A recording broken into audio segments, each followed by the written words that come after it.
अब हम लोग जो है सो मॉडल पेपर 2026 के क्वेश्चन नंबर 8 को देख रहे हैं। ठीक है, क्वेश्चन नंबर 8 में कह रहा है कि दो समीकरण युग्म दिया है, उन दोनों समीकरण युग्मों का हल। कह रहा है कि समीकरण युग्म संगत है या असंगत। इसके लिए क्या करते हैं, हमारे पास जो दो समीकरण दिया है उसको हम लिख लिए।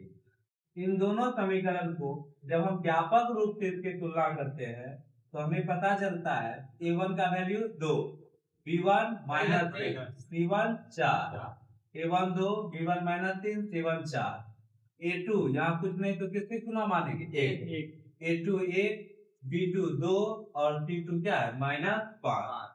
अब हम a1 b1 c1 और a2 b2 c2 जब हम लिख लेते हैं फिर हम इसके बीच तुलना करते हैं a1 बाय a2, a1 का वैल्यू 2 और a2 का वैल्यू 1, तो 2 बाय 1 कितना आ गया 2। फिर b1 बाय b2 करते हैं तो b1 की वैल्यू -3 और b2 का वैल्यू 2, तो -3 बाय 2। तो जब हम इसमें देख लिए कि ये दोनों आपस में बराबर नहीं आया तो हम यहाँ लिखते हैं कि यहाँ a1 बाय a2 बराबर नहीं है किसके, b1 बाय b2।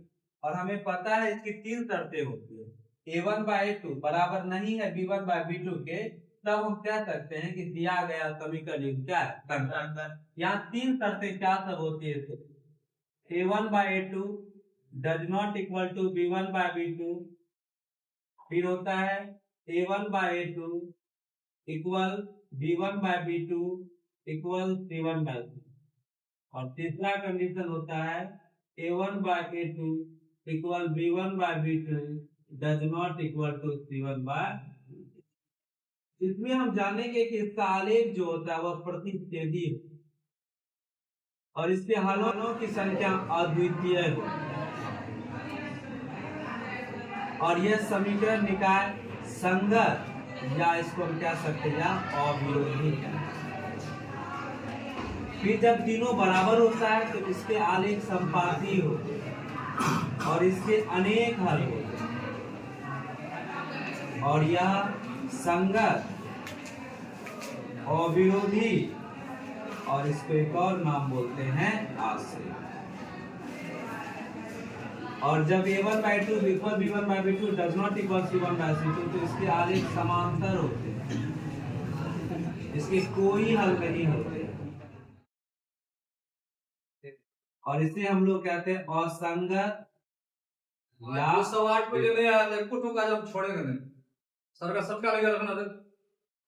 तो ये क्या होगा जब इक्वल हो जाएगा, जब a1 by 2 equal b1 by b2 does not equal c1 by c2 समांतर होगा, कोई हल नहीं होगा, असंगत होगा और विरोधी। ये तीनों स्थिति में जो हमारा a1 by 2 equal b1 by b2 है ये पहली वाली स्थिति का है कि आलेख अगर पूछेगा तो कैसे, कितने हल है, अद्वितीय हल, क्या कहलाता है, संगत या अविरोधी। और जब a1 by 2 equal b1 by b2 equal c1 by c2 होगा आलेख संपात, कितने हल होंगे, अनेक, क्या कहलाएगा, संगत, अविरोधी या आश्रित। और जब a1 by 2 equal b1 by b2 does not equal c1 by c2 आलेख कैसा होगा, समांतर, कितने हल होंगे, कोई हल, और क्या कहलाएगा, संगत या विरोधी, असंगत या विरोधी। क्लियर है।